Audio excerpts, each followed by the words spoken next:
Hello everyone, welcome to iQuanta. आज हम बात करने वाले हैं नोबेल प्राइज ऑफ एशिया मतलब रैमन मैग्सेसे अवार्ड से सम्मानित किए गए व्यक्तियों के बारे में, जो इस बार यानी 2023 में सम्मानित किया गया है रैमन मैग्सेसे अवार्ड से, जिसको नोबेल ऑफ एशिया कहा जाता है। सबसे बड़ा पुरस्कार आपको पता है दुनिया का नोबेल प्राइज है, तो पूरे विश्व स्तर पे भी लोगों को दिया जाता है।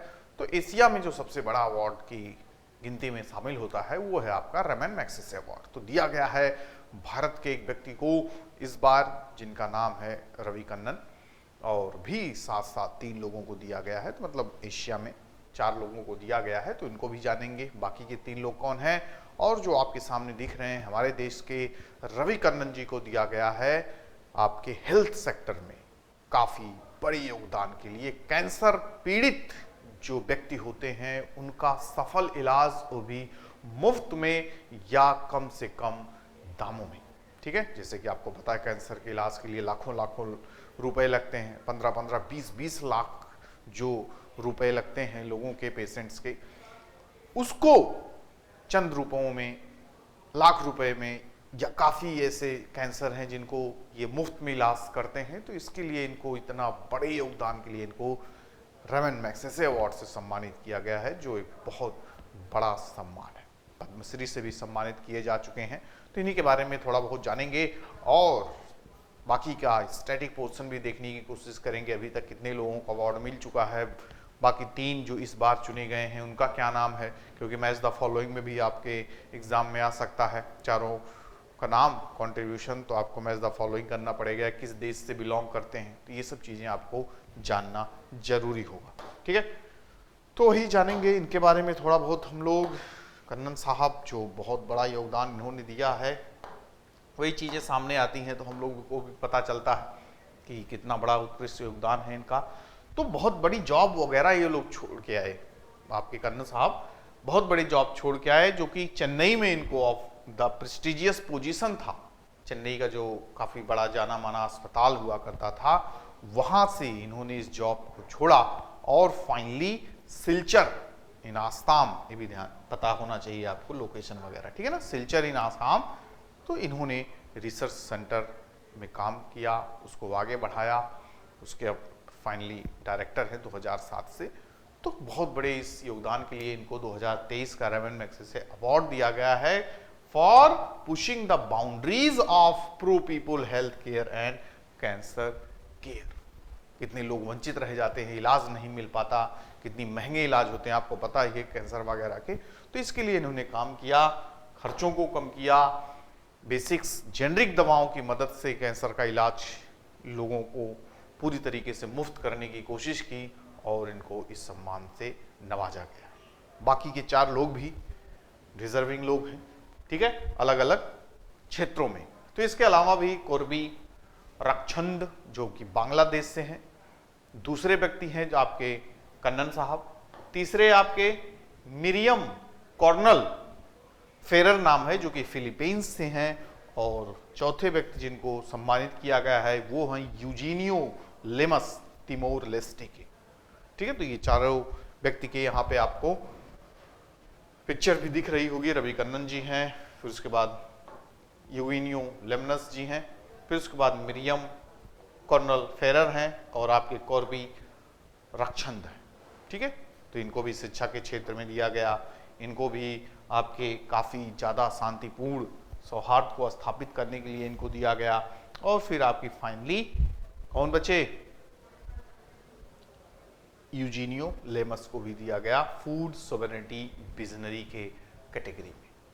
ठीक है, आगे क्या इंफॉर्मेशन हमें मिलने वाली है। फाउंडेशन ने, जो आपकी रैमन मैग्सेसे फाउंडेशन है फिलीपींस में, उन्होंने बोला इनके बारे में कि a hero for holistic health care was being recognized for his profession, highest ideal for public service. लोगों के लिए इन्होंने काम किया। पैसा कमाने के लिए तो बहुत लोग काम कर रहे हैं, लेकिन इनका अप्रोच यही था कि कितने लोग जो वंचित रह जाते हैं, वो बहुत लाखों की संख्या में लोग मरीज हैं। पहले तो हजारों की संख्या में, सैकड़ों की संख्या में इनके यहाँ पर आते थे, अब लाखों की संख्या में लोग पहुँचने लगे हैं। हर साल लाखों की संख्या में इलाज हो रहा है। इवन कहा जाता है कि बांग्लादेश, तमिलनाडु और वेस्टर्न इंडिया, हर जगह से, देश के कोने कोने से मरीज आते हैं और मुफ्त में इलाज या बहुत ही रियायती दामों पर उनका इलाज फीस पे किया जाता है। इन्होंने भारी कटौती भी किया अपने अस्पताल में। जो बड़ी बड़ी मशीनें हैं, लगभग 20 करोड़ की तो मशीन आती है जो रेडिएशन की आती है, उसके अलावा प्राइवेट वार्ड इन्होंने नहीं बनाया, क्योंकि प्राइवेट वार्ड देखो, या तो अस्पताल को ज़्यादा से ज़्यादा खर्चा उठाना पड़ेगा उसको बनाने के लिए, पेशेंट्स को भी पैसा पे करना पड़ेगा उसको बियर करने के लिए। तो इन्होंने रखा कि हम सामान्य वार्ड ही रखेंगे, जनरल वार्ड ही रखेंगे, उसी में ही अच्छी सुविधा के साथ मरीजों का इलाज करेंगे। तो काफ़ी कटौती इन्होंने किया खर्चे में, ताकि हम कम से कम लागत होगी तो कम से कम आपका खर्चा भी आएगा। तो कई सारी चीज़ों पे इन्होंने ध्यान दिया और लगभग अपने 20 साल 25 साल के कैरियर में, 2007 से तो ये डायरेक्टर ही हैं इस संस्थान के, ठीक है, जो कछर में आपका स्थित है, सिलचर में। तो बहुत ही बेहतरीन योगदान के लिए इनको फाइनली तो यही कहा भी गया इनको, देखिए, his profession highest ideal for public service, his combination of skill, commitment and compassion of pushing the boundaries of people centred, यानी इन्होंने अपने लक्ष्य को नहीं भूला और इनका जो फोकस था कि हमें किस तरफ अपना योगदान देना है, किन वंचित लोगों को मेन स्ट्रीम की तरफ लाके उनको क्या करना है, फाइनली इलाज करना, pro poor health care and cancer care and for having build without expectation of reward. इन्होंने इसकी चिंता नहीं की हमें कुछ इसके बदले मिले, ठीक है। तो यही सब सारी चीजें, millions in the Indian state of Assam this testing the shining example for all. तो पूरी तरीके से इनको अच्छे वक्तव्य के साथ सम्मानित किया गया है और अवार्ड से नवाजा गया है। बाकी के 4 अवार्डी, ये भी काफी आपके लिए जरूरी है नाम जानना, तो हम देख ही चुके हैं। कोरवी रक्षंद जी हैं जो बांग्लादेश से बिलोंग करते हैं, तो ये भी आपके लिए मैच द फॉलोइंग का पूरा बनेगा, ठीक है ना, कौन किस देश से हैं। यूजूनियो लेमस, तिमोर लेस्टे, फिर उसके बाद मिरियम कॉर्नल फेरर जो कि फिलीपींस से हैं, और डॉक्टर रवि कन्ननार जो कि हमारे देश इंडिया से हैं। तो ये आपका एक बन गया किस देश से हैं। बाकी कंट्रीब्यूशन तो आपको पता ही है, कोरवी रक्षंद भी बहुत बड़ा योगदान दिए हैं शिक्षा के क्षेत्र में, बच्चों को इंग्लिश वगैरह पढ़ाने के लिए जो वंचित रह जाते हैं उसके लिए एनजीओ वगैरह इन्होंने बनाया। Developing inclusive education for the unprivileged children, जिनको शिक्षा नहीं मिल पाती उनको उच्च शिक्षा दे रहे हैं, इंग्लिश वगैरह पढ़ा रहे हैं। तो ये बहुत बड़ा क्या है, योगदान है समाज के प्रति। और यूजिनियो लिग्नस जो तिमोर लेस्टे के हैं, ये भी काफी notable contribution to how young Timorese views nature and their surroundings, यानी जो तिमोर के लोग हैं वो किस तरीके से खुद को आगे बढ़ाएं, जीवन में अलग अलग अपॉर्चुनिटीज का फायदा उठा के कृषि के क्षेत्र में जितने भी आपके सेक्टर्स हैं दुनिया के आगे खुद को कैसे बेहतरीन बनाएं, तो उसके क्षेत्र में इन्होंने काफी बड़ा काम किया है, कृषि वैज्ञानिक के रूप में कार्य किए हैं और बहुत सारे क्षेत्रों में अपना योगदान दिया है।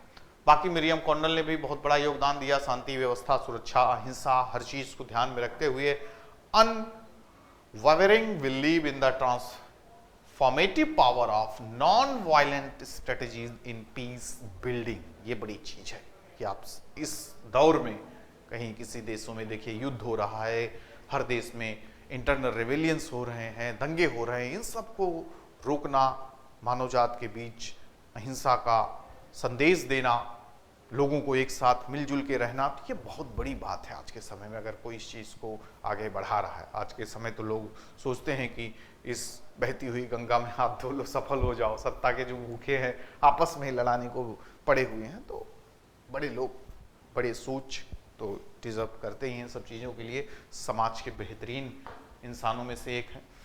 इतिहास भी थोड़ा जान लेते हैं, कब से शुरुआत हुई रेमन मैग्सेसे अवार्ड वगैरह का, कौन है इसके पीछे, किनके उपलक्ष्य में किसके योगदान के आधार पर दिया जाता है, तो आपको पता होना चाहिए, ठीक है।